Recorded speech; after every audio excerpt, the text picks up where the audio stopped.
Un autre pétale, le pétale enseignement, enseignement et culture. Dans les sociétés, donc on connaît l'enseignement d'une manière globale, on peut le questionner cet enseignement-là, même si voilà, il est ce qu'il est. Il y a d'autres formes d'enseignement qui existent. L'enseignement à domicile, forcément, on peut s'appuyer sur les parents pour enseigner à leurs enfants, hein, c'est une façon de transmettre. Ça participe de l'économie domestique, mais il y a aussi d'autres formes d'enseignement. Je sais pas, oui, c'est l'enseignement participatif interactif. C'est des méthodes qui sont aujourd'hui éprouvées. Les méthodes Montessori, les méthodes Freinet, les méthodes Kergomar, Pauline Kergomar qui a inventé la maternelle, qui a comment on émerveille l'enfant par le jeu, comment on va travailler sur des formes d'éducation qui vont permettre justement d'émerveiller, d'éveiller du coup, émerveiller, éveiller. Comment on va, je parlais des Cubains, moi j'ai toujours, enfin ça c'est l'Amérique latine dans son ensemble, mais les Cubains ils adorent aller à l'école le matin, les enfants ils y vont avec une joie énorme. Ils y vont en calèche d'ailleurs, avec une joie énorme.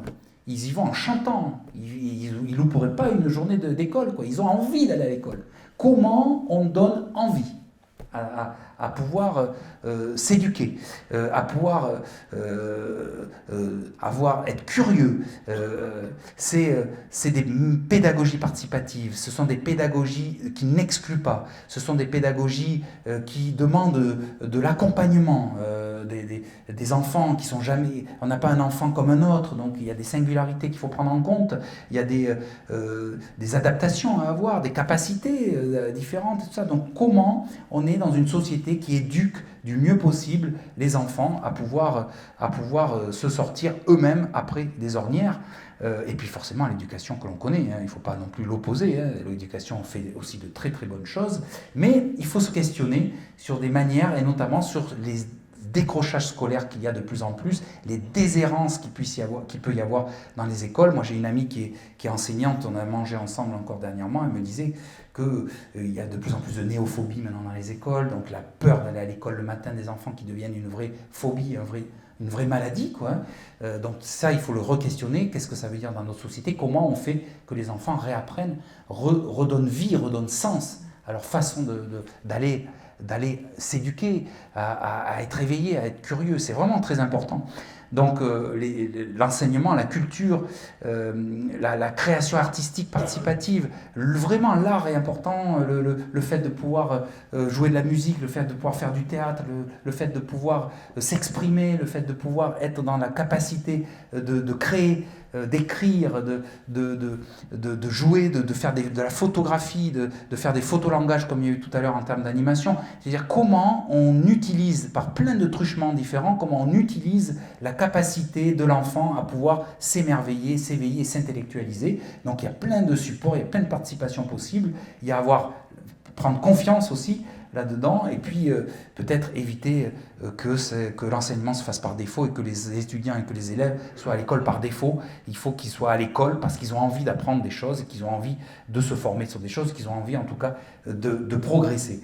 Et ça passe par l'envie, et cette envie-là, il faut la susciter, et ça demande en effet d'avoir des formes pédagogiques souvent qui peuvent différer de la pédagogie classique.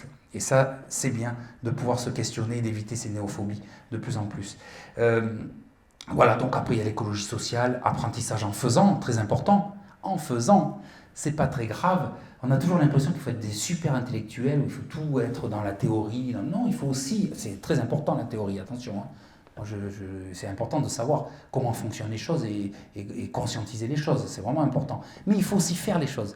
Il faut être dans la physique, dans le côté physique, dans l'approche émotionnelle, dans l'approche sensorielle, dans toutes ces autres approches-là qui vont permettre que chacun y trouve sa place dans l'éducation.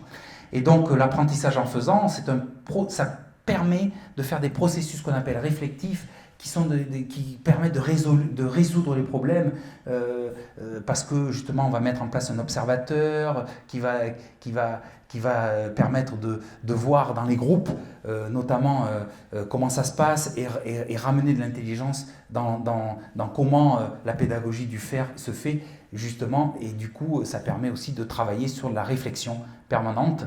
Et ça, c'est vraiment intéressant. La culture de la transition, on en a parlé.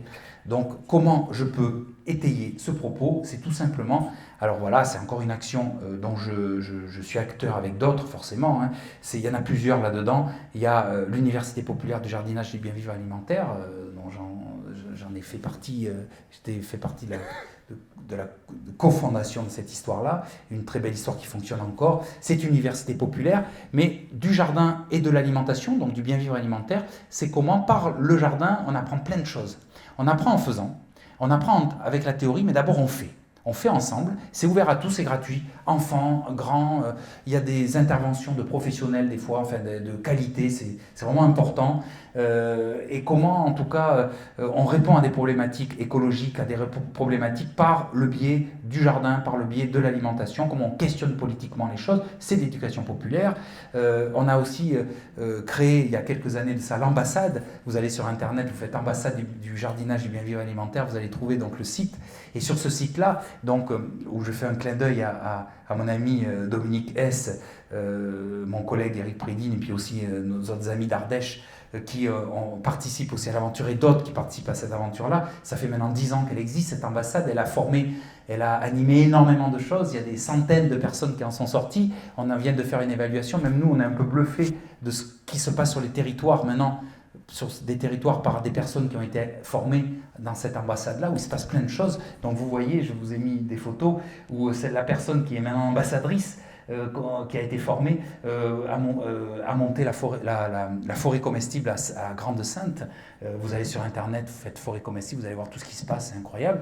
Et puis, donc vous avez l'Université populaire du jardinage, là on fait une phytoépuration, donc on apprend à faire la phytoépuration avec des gens en faisant une phytoépuration. Donc c'est aussi en faisant que l'on apprend. Et puis,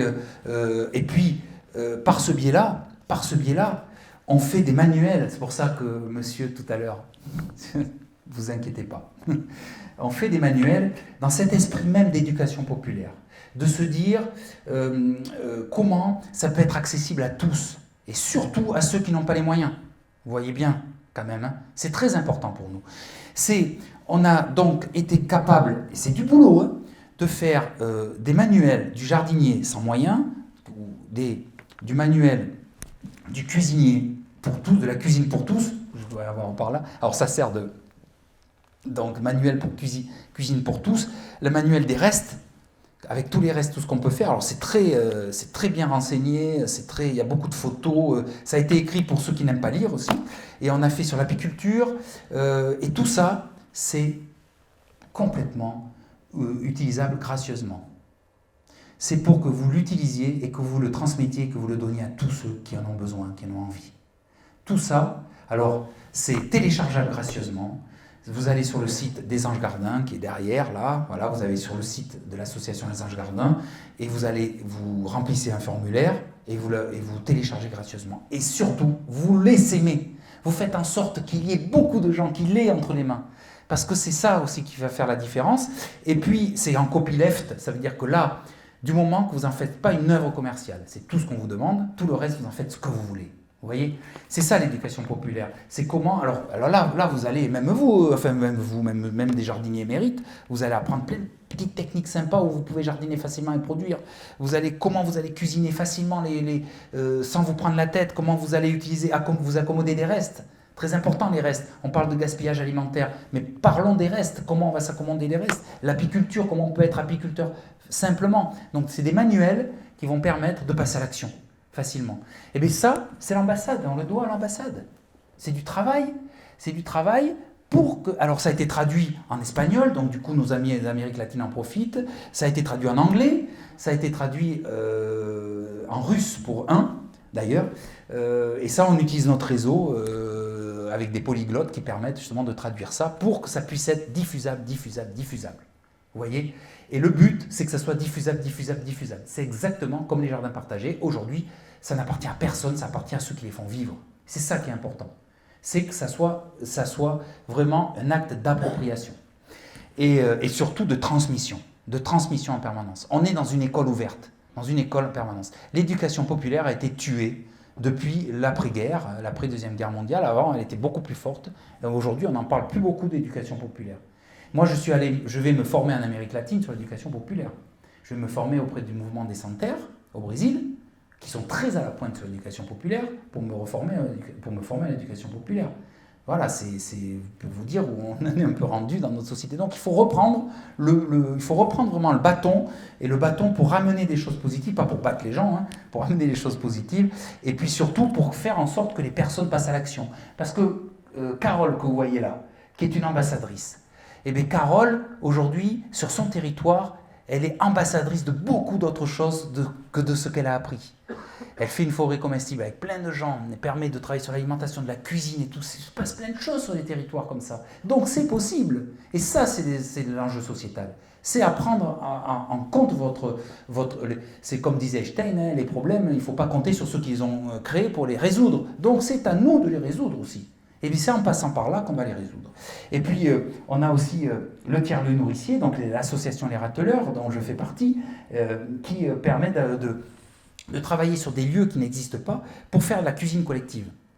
De faire de la cuisine collective avec tout le monde, et notamment sur des lieux qui sont sous-utilisés, qui sont sur des territoires qui sont sous-utilisés, qui sont extrêmement bien dimensionnés. Vous avez une cuisine ici, qui est sous-utilisée, qui est très bien dimensionnée. Comment on va la rentabiliser? Vous avez les cuisines de collège, les cuisines de lycée, les cuisines de centres sociaux. Vous avez des cuisines qui sont extrêmement bien pourvues, mais qui sont très très peu utilisées. C'est utilisé le midi pour le collège, c'est pas utilisé pendant les vacances, et en plus ils ont des cuisines pédagogiques, donc ils ont double cuisine souvent. Et bien nous on les utilise à des moments où forcément il n'y a pas les élèves ou les étudiants, on les utilise, on fait des ateliers de cuisine avec tous ceux qui veulent, et notamment les personnes qui doivent aussi nous apprendre beaucoup. C'est des communautés différentes qui savent très bien cuisiner et s'organiser entre elles, très important. De ne pas être, d'être dans l'animation de l'alimentation, c'est compliqué, de ne pas être dans l'injonction de l'alimentation, d'être très respectueux des régimes alimentaires, d'être très respectueux de la culture qui est derrière, pour justement qu'on puisse apprendre des uns et aussi cuisiner pour soi et surtout transformer la cuisine. C'est là que ça se joue, la transformation. C'est comment on réapprend à faire des conserves, comment on réapprend à cuisiner, déjà on transforme, comment on réapprend à conserver notre aliment. C'est compliqué parce que dans les logements aujourd'hui qu'on nous propose encore, on oublie une chose importante, ce que nos anciens faisaient, c'est qu'avant on cuisinait. Et avant, on conservait, on faisait des conserves. Aujourd'hui, quand vous avez un logement, vous avez une kitchenette, tout est électrique. Comment vous allez faire des conserves? Comment vous allez stériliser sur une plaque électrique? Ça va commencer à devenir compliqué. Vous n'avez plus rien pour ranger, vous n'avez plus de cellier pour ranger vos conserves et tout ça. Donc nous, on crée des lieux qui n'existent pas aujourd'hui, mais qui sont collectifs, ouverts, où il y a des lieux de stockage individuels, lieux de cuisine qui peuvent être individuels ou familiaux ou collectifs, lieux de transformation, comment on va glaner autour des produits pour pouvoir les mettre dans le système, comment on va travailler les paysans autour pour pouvoir travailler sur du circuit court, en direct, comment on va aussi sur des invendus, comment on va travailler sur le gaspillage quelque part, on va le remettre dans la chaîne du territoire avec les gens qui ont envie de pouvoir avoir leur propre nourriture toute l'année. Parce que quand on sait conserver, on peut se nourrir beaucoup plus facilement toute l'année. Et puis aujourd'hui, on peut faire des choses incroyables, même avec les enfants. Moi, je travaille, on anime dans un lycée agricole en ce moment, avec des élèves, et on apprend justement sur leur régime alimentaire, comment on peut produire, ils ont un jardin, donc on fait une production au jardin, comment on peut produire ce qu'ils mangent, ce qu'ils aiment manger. Mais ce qui est intéressant, c'est qu'on va travailler sur ce qu'ils aiment manger, on va décliner les produits qui sont dedans, et quels produits on peut produire dans le jardin. Et on se rend compte qu'il y a plein de choses qu'on peut produire dans le jardin. Même quand on fait un kebab, même quand on imagine une pâte à tartiner à la noisette, comment ça peut être fait maison. Quand on fait du ketchup, comment ça peut être fait maison. Qu'est-ce qu'il y a dedans. Quand on va faire des pizzas, qu'est-ce qu'on y met, qu'est-ce qu'on peut produire dedans, dans le jardin. Et du coup, ça fait conscientiser le fait que, au lieu de dire c'est pas bien ce que tu manges, c'est pas bon ce que tu manges, pourquoi ça serait pas bon si c'est produit, si c'est des bons aliments, après tout, il n'y a pas de raison.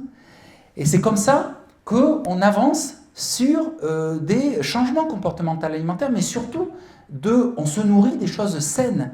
Vous savez, il y a une étude dernièrement, alors je ne l'ai pas vérifiée, donc il faut toujours se méfier, je l'ai vu passer dans les réseaux sociaux, qui dit qu'il y a 25% de risque de moins quand on mange en bio, d'avoir des maladies notamment. 25%, c'est énorme. Hein. Il y a risque en moins quand on mange que bio. Aujourd'hui, manger bio, ça peut être compliqué.